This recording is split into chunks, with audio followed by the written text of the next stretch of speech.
predictable. The 16th century physician Gabriel Fallopius complained bitterly that opium tended to be either too weak or too strong, and if weak, it didn't help, and if strong, it was exceedingly dangerous. An overdose caused the victim's breathing to slow down and down and down, until it stopped altogether. Not good. So began a quest to isolate the active ingredients, in order to deliver them in known and reliable doses. Like most things to do with practical chemistry, not much happened until the 19th century, when, between 1804 and 1817, a German pharmacist named Friedrich Serturner zeroed in on a particular compound that made up about 12% of the latex by weight. It seemed to be where the action was. The other 88% was window dressing. Serturner got better at getting the good stuff out, but showed less finesse in his experimental methodology.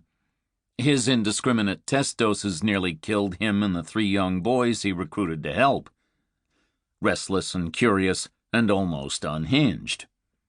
But in the end, he lived to announce he had successfully isolated the compound, which would henceforth reliably deliver the wave of hugely satisfying contentment, and had the happy side effect of also being the most effective painkiller so far known in human history. Serturner named his newly naked chemical after the Greek god of dreams. He called it morphine.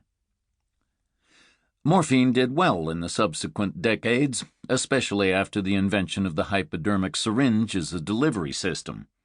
The American Civil War became a gigantic testing ground for its pain-killing abilities. It was great. Wounded soldiers called it God's own medicine. But it was extremely addictive.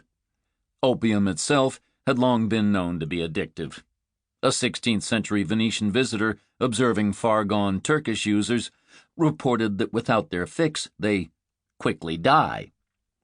And that was with the 88% window dressing included.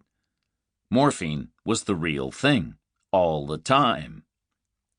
In America, the 1860s ended with millions of addicts. The same was true elsewhere, albeit less spectacular in terms of numbers. So began a new quest, to deliver the wave of contentment and the pain-killing, but without the addiction.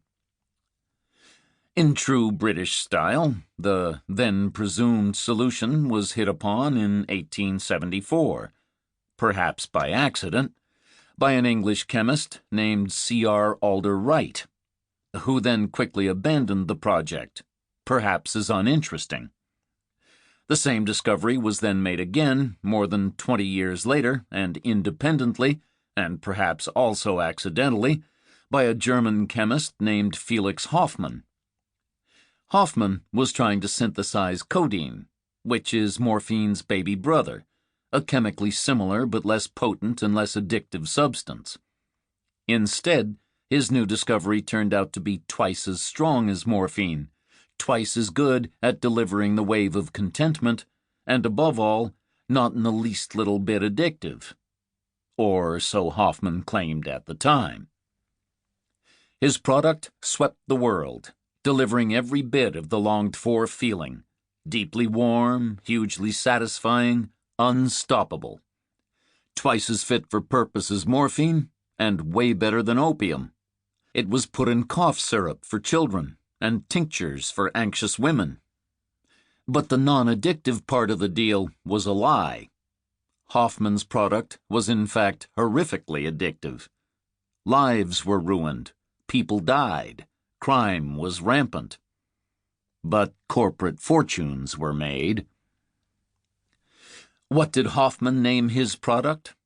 That at best left its users laid out and passive for hours at a time, inert and endlessly contemplative, and at worst ruined their lives and killed them?